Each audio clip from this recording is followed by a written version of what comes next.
E o nosso agro brasileiro é um dos modelos de investimento que mais vem crescendo no Brasil nos últimos anos. E você pode ser um investidor do agronegócio e aproveitar essa alta rentabilidade de diversas formas diferentes. Você pode investir diretamente no crédito, como os fiagros fazem. Você pode investir lá no produtor rural com as sementes com que ele produz, como a Boa Safra, por exemplo, empresa listada na Bolsa de Valores, ou você pode investir dando a assistência completa para esse produtor, que é o que a Kepler Weber vem fazendo nos seus quase 100 anos aí de existência. Então, no vídeo de hoje a gente vai comentar sobre a Kepler Weber, sobre os resultados do quarto trimestre de 2024, sobre as suas projeções futuras, qual é a visão geral do mercado do agronegócio, se a tese de investimento da Kepler é interessante e qual o melhor momento para se investir nessa empresa. Um dos pontos de maior destaque, que é onde a empresa consegue oferir mais rentabilidade e lucros, é na produção e instalação dos seus silos de armazenagem, que tem uma tecnologia muito interessante para o cuidado desse grão. O produtor ele precisa ter esse grão armazenado de uma forma segura, que não estrague e que facilite o seu escoamento. O que nós temos hoje no Brasil?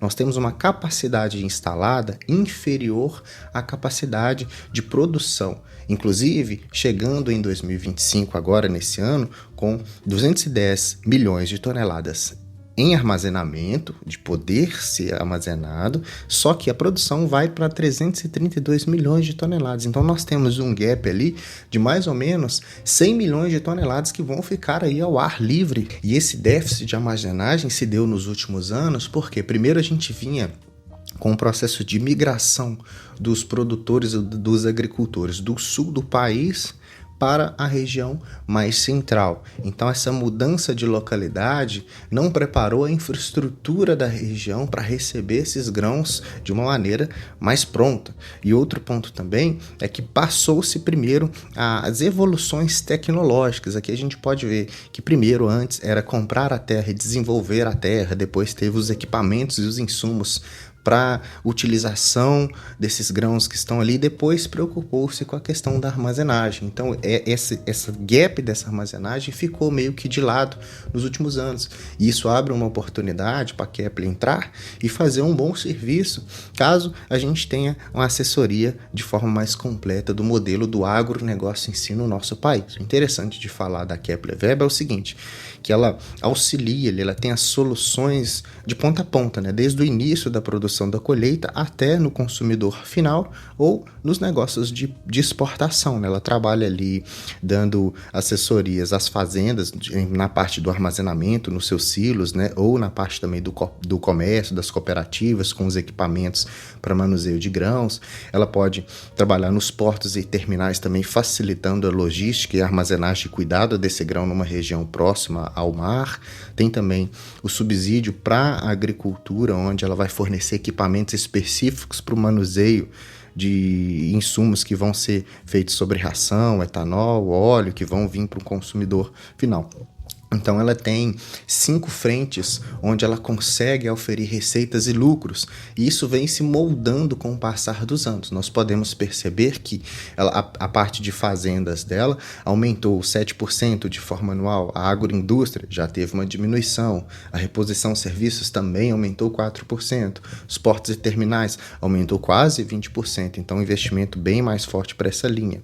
E os negócios internacionais que estão ficando cada vez mais fortes devido à moeda do dólar ser super valorizada e ser atrativo, a exportação dos equipamentos e das máquinas cresceu em quase 80% de 2023 para 2024. Mas nós vamos passar ponto a ponto que são essas 5 frentes para você entender quando for investir na Kepler Weber, saber onde que está indo ali o seu dinheiro, para onde que está as suas ações. Tá? As partes das fazendas, quando você fala nisso, como que a Kepler ela atua nas fazendas, seria oferecendo as soluções para armazenagem dos produtores rurais.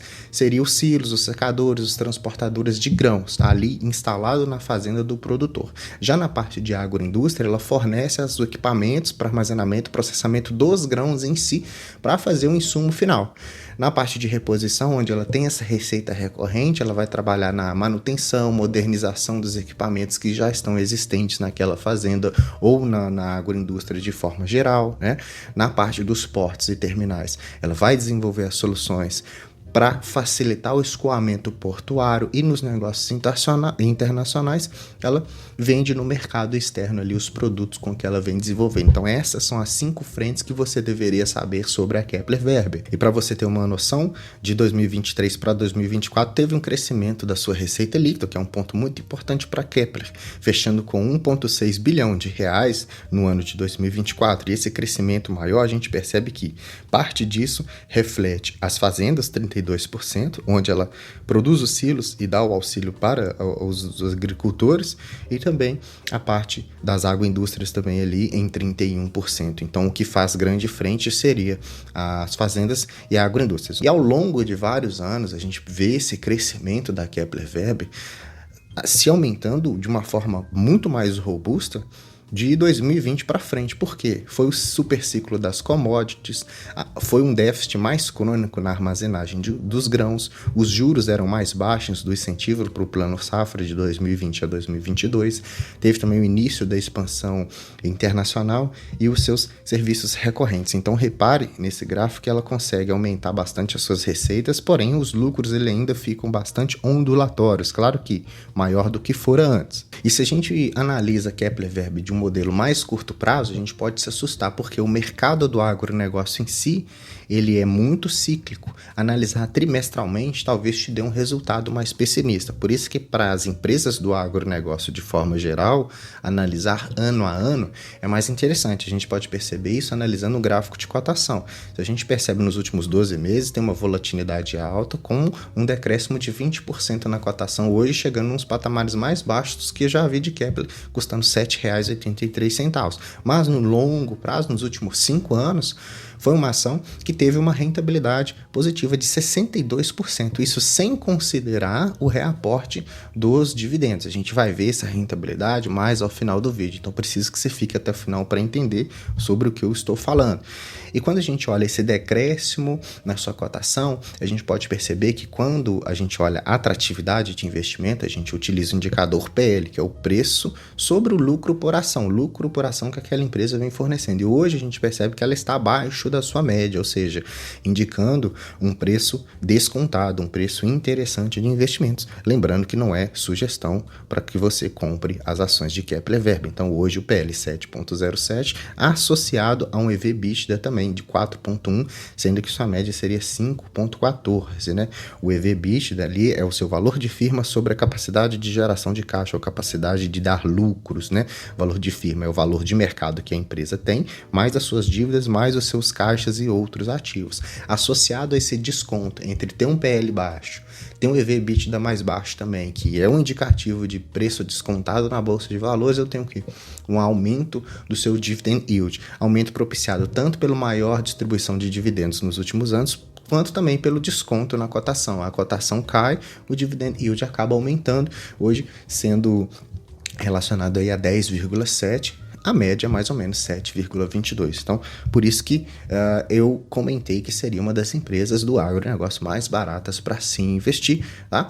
Quando a gente olha a distribuição de dividendos, de forma um pouco ondulatória, se eu posso dizer, nos últimos 10 anos, né, de 2015 até 2024, tive vários momentos ali onde não houve distribuição de dividendos ou dividendos muito pequenos, e depois que teve aquele boom das commodities em 2021, 2022, ela conseguiu aumentar bastante. Então ela conseguiu distribuir mais dividendos depois que a receita dela subiu bastante e teve um maior lucro ali, hoje custando 7,84. Normalmente ela vai fazer o pagamento dos seus dividendos em abril, setembro e dezembro, na maioria dos casos. Então observe que nos últimos anos ela vem até um pouco diminuindo as suas questões dos dividendos. Aqui a gente percebe que a Kepler ela é uma empresa muito mais para longo prazo.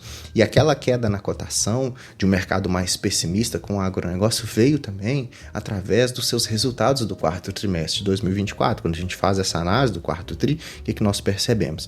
Que apesar de forma anual ter crescido 6% nas receitas, 20% no seu EBITDA e 12% nas suas margens, com 12% de margem de lucros, a gente vê que de forma trimestral ela é uma empresa que teve um decréscimo, né? No quarto tri caiu 8,4% na sua receita líquida, Caiu também o seu EBITDA 28% e teve um lucro também 36% menor, oferindo aí 52 milhões de reais. Então, por isso que eu disse que, mais uma vez, que é interessante você analisar de forma anual. E por que que isso caiu? O que que o mercado ficou chateado com a Kepler? Porque ela enfrentou vários desafios: aumento da taxa de juros, dificuldade na liberação dos financiamentos para o agronegócio e também um impacto mais negativo ali das agroindústrias, portos e terminais. Da agroindústria, nós tivemos ali várias empresas com pedido de recuperação judicial. Isso dificultou o processo de venda dos produtos da Kepler Weber. Tanto é que quando a gente olha aquelas 5 frentes de forma anual, todas cresceram muito, né? As fazendas em 6,8%, os negócios internacionais 78%, 19% portos e terminais, e serviços e de reposição e manutenção 4,2%, ficando a agroindústria também ainda com decréscimo de 10,2%. Mas de forma trimestral nós tivemos um resultado mais pessimista, né? A gente olha bem rapidamente o que aconteceu com as fazendas, por que teve esse decréscimo de 5,7% de forma trimestral, foi devido à queda de rentabilidade dos agricultores, causados pela redução dos preços das commodities e pelo aumento dos custos dos fertilizantes e defensivos que tivemos no decorrer do ano de 2024, frente a problemas que tivemos aí no mercado também externos, né? A geopolítica impactou na questão do preço dos fertilizantes. Para a agroindústria, onde ela sofreu bastante, 33% de queda de forma trimestral, ou 10% de forma anual também, foi impactado por fatores macroeconômicos, como aumento da taxa de juros, dificuldades de liberação de financiamentos para o setor e a restrição de preços das commodities agrícolas. Então, para as grandes indústrias, os juros impactou de uma forma mais protuberante do que outros segmentos, por exemplo. E o crescimento de 142% nos seus negócios internacionais, que foi o que ajudou a empresa a alavancar ali os seus lucros para esse trimestre e suas receitas também, foi a questão dos países da América do Sul melhorando, né, como Paraguai, Uruguai, destaque também para os produtores de arroz nesse quesito, e também ali o retorno das maiores vendas para o mercado na Argentina. Então isso ajudou a empresa, enquanto em alguns outros segmentos ela diminui, aqui ela aumentou bastante, então traz um equilíbrio na diversificação das suas receitas mais interessante. Então, por isso que é bom também a gente dar uma olhada nisso,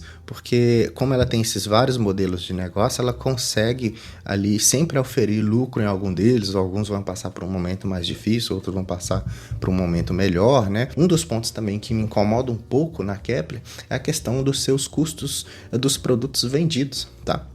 Que apesar dela ter uma receita trimestral de 460 milhões, 329 milhões foram para esses custos. Então, ela tem um custo muito elevado ainda desses produtos vendidos. Isso diminui bastante a sua margem, apesar de ter uma margem bruta interessante.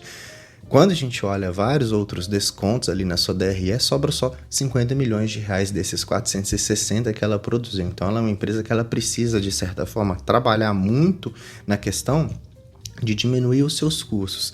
Caso contrário, ela vai ser uma empresa que vai precisar vender massivamente os seus produtos para ter algum lucro menor e, com isso, fazer a distribuição dos nossos dividendos, né?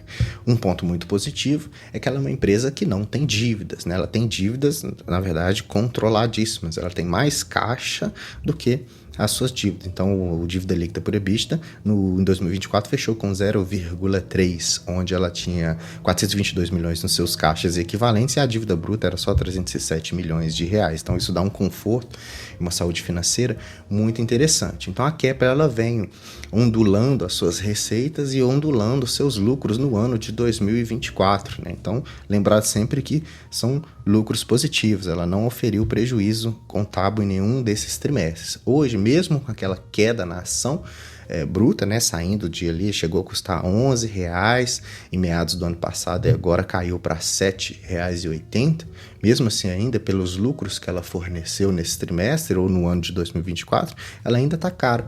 O gráfico lucro-cotação está um pouco distorcido, né? Uma empresa que está sendo cotada acima daquela questão dos seus lucros. Tem investidores que preferem esperar inverter essa curva para que o lucro seja maior do que a cotação e isso abrir um gap de margem de oportunidade a aportes. Então, para isso, ela teria que baixar mais ainda o seu preço, ser negociado na casa dos 6,50 por aí.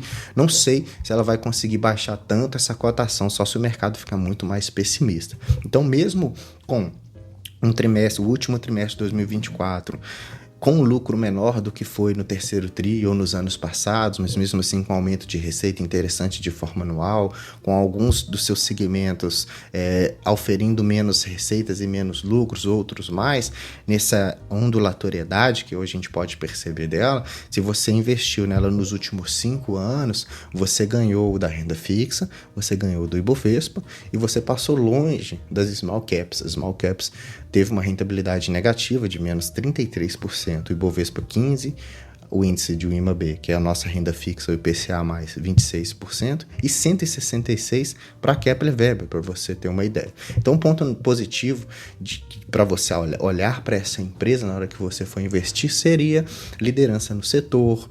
Ainda há um déficit de armazenagem que continua bastante alto, né? A expansão também para o exterior vem favorecendo a empresa de várias maneiras, inclusive agora com a Argentina, que é um modelo de negócio bastante diversificado, atuando nas 5 frentes diferentes. Ela tem um caixa líquido e uma margem bem saudável para poder trabalhar as suas finanças, né? Tem uma precificação atrativa no momento atual, mas a gente deve tomar cuidado também, que ela tem uma alta dependência do crédito rural para o plano safra, porque senão os produtores não conseguem comprar os silos, né? O ciclo de investimento também do agro é muito volátil, você tem que entender isso. A concorrência também e os substitutos ali pela liderança do mercado vão desfavorecer a empresa em alguns momentos, e as exportações que vão depender do dólar e da logística. Então, para a gente ver só, ter uma ideia para 2025, espera-se já um plano safra com 568 bilhões de créditos para os produtores. Nada mal para o nosso país ali. Então, os produtores com essa facilidade de pegar esse crédito, pode ser que a empresa continue despontando com uma rentabilidade positiva, mas esse ano de 2025 tende a ser desafiador, o que abre uma oportunidade de investimento para quem gosta da tese da Kepler Weber, lembrando que não é sugestão de investimento. Tá? Então, aqui eu falei tudo que você precisa saber para ser um investidor de Kepler, modelo de negócio, dividendos, falamos sobre projeções futuras, as suas frentes, onde foi bom, onde foi mais desafiador. Espero que você tenha gostado desse vídeo. Se você gostou, deixa like para mim, se inscreva no canal se não é inscrito, ativando o sininho. Tem vídeo todos os dias às 7 da manhã, tá?